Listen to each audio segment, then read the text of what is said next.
How to slow down video speed on CapCut. Hello everyone, in this video I'm gonna show you how you can slow down a video speed on CapCut.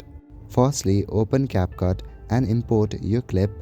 After importing your video clip, you will land to the editing page. Select the clip for which you want to decrease the speed. After selecting the clip at the bottom, tap on the option Speed. After you tap on Speed, there are three options. Firstly, tap on Normal. In the Normal section, you can drag this bubble to decrease the speed. Now tap on the tick icon at the bottom right corner to save your changes. Now let's go to the next section. Tap on the option Curve.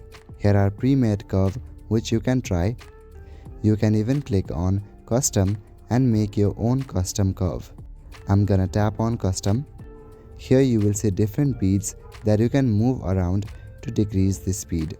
If you want to add or delete beat, you can simply tap on Add or Delete Beat at the top right corner. Now finally select Velocity Effects.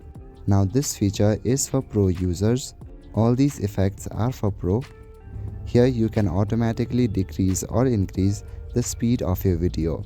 So that is it for this video. I will see you in the next one. Thank you.